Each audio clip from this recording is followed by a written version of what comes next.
Y seguimos aquí en Fingiendo Demencia y habíamos anunciado al comienzo del programa que hoy se presenta la guía EMA para el abordaje de casos de difusión de contenido íntimo sexual sin consentimiento en ámbitos educativos en nuestra Universidad Nacional de General Sarmiento a las 4 de la tarde. Esto tiene que ver con el caso de Emma Bondaruk, una joven de 15 años que se suicidó después de que otro joven difundiera un video donde se ve a ambos teniendo una relación íntima sin consentimiento. Esto sucedió en 2024. A partir de esto, de esta situación, inició el camino de Laura Sánchez, su madre, con la guía EMA, un documento destinado a escuelas con herramientas para que puedan abordar la prevención de la violencia sexual digital y sepan actuar ante un caso como esto, y también el proyecto de ley que se presentó ayer lunes en la Cámara de Diputados, donde se presentaron materiales fundamentales para justamente iniciar el tratamiento de este proyecto de ley. Y para hablar sobre esto estamos ahora en nuestros estudios de la Uniradio con Laura Sánchez, mamá de Emma Bondaruk, y de Mónica Macha, diputada nacional y presidenta de la Comisión de Mujeres y Diversidad de la Cámara de Diputados de la Nación. Laura y Mónica, muchas gracias por estar aquí presentes. Gracias por la invitación. Muy bueno, muchas gracias por acercarse acá a los estudios, a minutos nada más de lo que va a ser la presentación. Y primero que nada, bueno, un tema importante que quizás necesita la difusión necesaria, obviamente. Les pregunto a ambas y sobre todo a Laura, ¿qué implica la guía EMA? Te puedo contar en principio por qué la hicimos, por qué la soñamos y después la hicimos. Perfecto. Cuando nos atravesó esta tragedia como familia, imagínate, no sabíamos muy bien qué pasaba y no sabíamos tampoco que existía la violencia digital de género. Hasta ese momento no conocíamos ni el nombre. Y bueno, a partir de ahí fui conociendo y fui enterándome de qué se trataba. Conocí a Olimpia y empezamos a soñar esta guía porque creíamos que esto había pasado justamente por el desconocimiento y por no tener las herramientas necesarias para abordar esta problemática. Tal vez si hubiéramos sabido, la escuela, nosotros como familia, de qué se trataba, si la escuela hubiera tenido las herramientas en ese instante en que pasó dentro de la comunidad educativa este hecho, la historia hoy sería otra. Sí, hablás vos del desconocimiento, no solamente un caso particular, sino de las instituciones también, ¿no? Algo que, un desconocimiento que también se trasladaba ahí. Claro, el desconocimiento es total, es global. Por eso elaboramos esta guía para generar una herramienta para poder abordar este tipo de problemáticas y también para que se visualice, ¿no? Y concientizar concientizar, porque es la única forma de prevenir. Concientizar y educar es el primer puntapié para poder prevenir estas cosas. Mónica, te pregunto qué es lo que llevó justamente a de alguna forma, a construir esta herramienta, esta guía, y por qué la importancia de conocer este caso también. Bueno, en realidad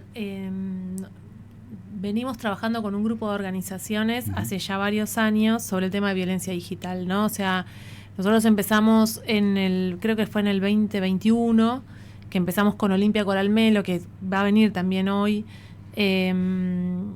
a trabajar sobre la situación de la difusión de material íntimo o de desnudez sin consentimiento de la difusión, ¿no? Que son tal vez, muchas veces son fotos o videos que se toman con consentimiento, pero lo que no está consentido es la viralización, el compartir ese material. Entonces empezamos a diseñar Ley Olimpia, proyecto también Ley Belén, que lo que busca la Ley Belén es que pueda estar dentro del Código Penal la violencia digital como un delito para personas mayores. Y entonces veníamos trabajando, ¿no? Con Gentic, con Olimpia, Coralmelo, con el grupo Ley Olimpia Argentina, y transitando este espacio, de hecho logramos la sanción de Ley Olimpia, que es una herramienta, o sea, faltan complementos, pero contar hoy con la sanción de Ley Olimpia es un paso, sobre todo para el Poder Judicial, es un paso importante. También lo debería ser para el Poder Ejecutivo, pero estamos con un gobierno que no invierte un peso en políticas públicas, entonces quedará para otro gobierno popular que entonces lo tome y sí podamos ahí pensar en políticas públicas que apunten a la prevención, al acompañamiento, a la asistencia y a la difusión, que es un poco lo que Laura decía recién, ¿no? El desconocimiento de la problemática. Cuando sucede la situación con Emma, ahí es justo Olimpia, estaba en Argentina en esos días, porque venía a presentar otros 2 proyectos con nosotros, que es el de suplantación de identidad y ciberacoso o hostigamiento digital también. En ese contexto, Laura viene al Congreso, hacemos esa presentación y ahí ellas venían hablando ya de poder pensar en la guía Emma, ¿no? Como una herramienta, un instrumento que permita actuar cuando se desencadena la situación, ¿no? Que rápidamente haya primeras medidas para evitar situaciones más difíciles, más complejas e irreparables. Entonces, ahí, este año fue que empiezan los equipos, las compañeras de mi despacho, compañeras también del despacho de Laura Clark, que es senadora en la provincia de Buenos Aires, Lau, las organizaciones, a esto se suma Faro Digital como organización, también la Fundación Encuentro, y entre todas las compañeras, el diseño de esta guía. Y la ley, ¿no? Después de la guía vino la ley Emma, que ese ya es un paso de mayor, si se quiere, estructura, ¿no? Porque ahí la propuesta es contar con un programa específico para todas las instancias, la prevención, la asistencia, el acompañamiento frente a situaciones de violencia digital y especialmente tanto la ley Emma como guía Emma pensadas para el espacio educativo, ¿no? Pensando en la necesidad de que la comunidad educativa compuesta por docentes, no docentes, madres, padres, adolescentes se pueda trabajar sobre este eje que está haciendo estragos y que la verdad es que es mucho más común de lo que creemos. Recién estábamos antes de venir para la radio hablando con algunas compañeras de cada universidad y decían, bueno, también entre los estudiantes universitarios hay como una cuestión del manejo de redes, de ciberbullying, de violencia digital que no tiene tal vez la visibilidad hacia afuera, pero que todos sabemos que esto está ocurriendo y que necesitamos ponerle un límite y que esto tiene que ver también con un acuerdo de convivencia, de humanidad, de empatía y de responsabilización de las cosas que hacemos, ¿no? De qué significa compartir una imagen que te llega o un video y seguir compartiéndolo, aunque no pararte a pensar que ahí está jugando la vida de una persona, su honor, su integridad, su aparato psíquico, digo, como todo lo que implica los destrozos que hace la violencia digital después en la subjetividad de las personas. Estamos aquí en los estudios de la Uniradio con Laura Sánchez, mamá de Emma Bondaruc, y Mónica Macha, diputada nacional. Laura, en todo este recorrido que tuviste que hacer en esto, descubriendo lo que es la violencia digital, ¿qué es? ¿Cómo podríamos ponerlo en palabras justamente para entenderlo? Un poco acá Mónica lo explicaba, pero ¿qué es? La violencia digital, Olimpia reza mucho una frase que dice lo virtual es real. Cuando sucedió lo de Emma, yo me había quedado en mi juventud un caso muy emblemático. Un novio había matado a su novia de 113 puñaladas. Y yo siempre temía mucho que a Emma le pasara algo así, ¿no? Que se cruzara con algún violento, alguna situación de ese tipo. Nunca pensé en la violencia digital. Entonces, ¿qué te quiero decir con esto? Que la violencia digital es esto, es tan real como la virtual. Porque ayer en la embajada francesa hablaba una fiscal, que ahora no recuerdo el apellido, y hablaba que es como, y sí, una nueva forma de femicidio, claro que sí, porque paradójicamente a Emma no la mataron de 113 puñaladas, pero murió también en esto, por una forma de violencia de género, porque atrás de esto hay toda otra estructura, ¿no? Quién queda expuesta, sobre quién cae la condena social, cuando sale este video a la luz, cuando sube, que ya es imparable, ahí no hay otro montón de factores que se ejercen y que hacen a la violencia digital. Entonces, es esto, es lo mismo que sucede en el plano analógico, pero en el virtual. Y a veces es peor porque es imparable, crece. Una vez que algo subió, que algo ¿Cómo lo parás? Claro.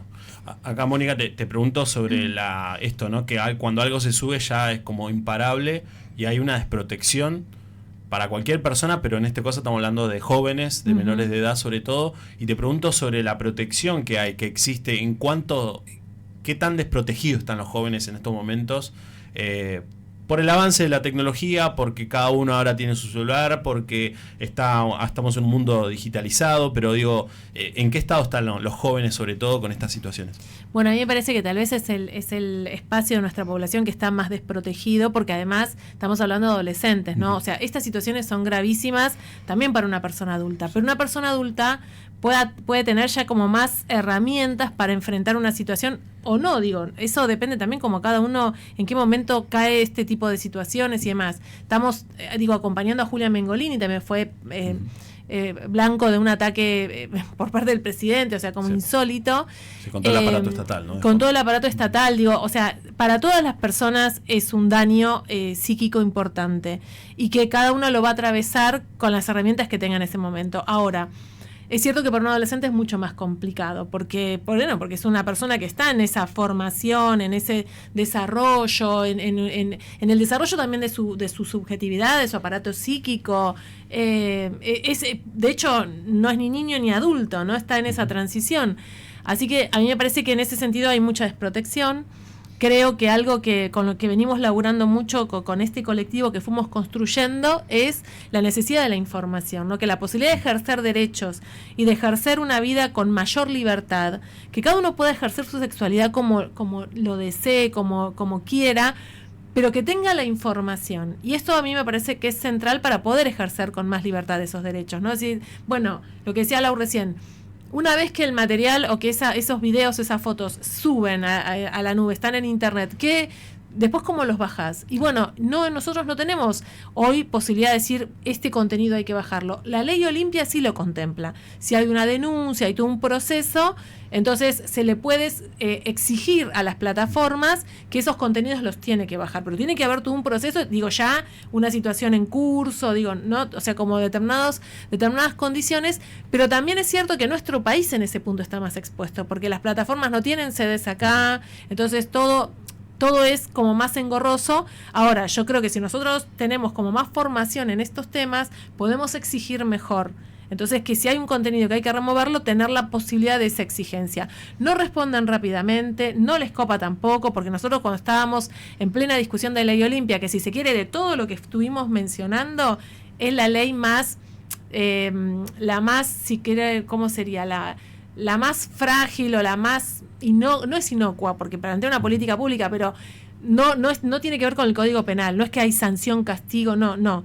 Está pensando en políticas públicas. Sin embargo, un artículo está referido a la remoción de esos contenidos y cuando lo estábamos trabajando, cuando ya entraba al recinto, los que llamaron son los de Meta, los representantes de Meta, que no tienen acá como una estructura importante, pero aparecen y a plantear que no estaban de acuerdo con ese artículo. Nosotros lo sostuvimos, pero hubo un lobby de aquellos diputados y diputadas que se alinean más con esas estructuras, a decir, saquemos esto, después va a ser muy engorroso para la víctima pelear por esa remoción, y para nosotros es central, porque justamente una de las formas de reparación es que ese contenido ya no esté más en las redes. Le hacemos la última, porque sabemos que estamos a minutos nada más de lo que es la presentación justamente de esta guía aquí en nuestra Universidad Nacional de General Sarmiento, y sobre todo a Laura, que cómo es este camino. Me imagino que en este camino conociste otros casos también, pero cómo es para seguir justamente y que avance, que se haga conocer esta guía sobre todo y que llegue el proyecto de ley. ¿Cómo continúa? ¿Cómo continúa? En principio, bueno, el lunes cuando la presentamos en Congreso, me comprometí con la diputada a trabajar mucho. Yo en ese momento mencioné con la fuerza indómita del espíritu, porque realmente para mí generó un esfuerzo extra. Por momentos me tocaba fibras. Los primeros meses seguía muy atravesada por el dolor. Con el transitar este camino en el proceso de la guía, pude ir transformando y pude ese dolor ir transformándolo en amor, porque esto para mí es un servicio que hago para la comunidad, ¿no? Lo que hablaba Moni de las políticas públicas. Bueno, yo no soy una persona, no soy política, pero entiendo la urgencia de poder llevar esto para que no siga sucediendo. Entonces fui transformando ese dolor para trabajar en esto. Entonces mi compromiso es seguir trabajando, seguir difundiendo, yendo a donde necesite presentar y hablar de esto, y hasta el último rincón del país, si hace falta llevarla, ahí estaremos llevándola. Muchísimas gracias, Laura, y Mónica, sobre todo, por haberse acercado. Invitamos obviamente a la presentación de esta guía EMA para el abordaje de casos de difusión de contenido íntimo sexual sin consentimiento en ámbitos educativos, que se va a estar dando minutos nada más. ¿Te puedo agregar una cosita antes de terminar? No, que ayer justo hablábamos con Olimpia y que venimos transitando este proceso en la región de las leyes vinculadas a luchar contra la violencia digital, y algo que decía Olimpia es que Guía EMA y Ley EMA son las primeras en América Latina que están vinculadas al espacio educativo, y eso también, quería mencionarlo. Perfecto. Como siempre, bueno, muchas gracias. Laura y Mónica, por haberse acercado acá a los estudios de la Uniradio. Laura Sánchez, mamá de Emma Bondaruc, y Mónica Macha, diputada nacional, aquí en Fingiendo Demencia. Desde el conurbano de 3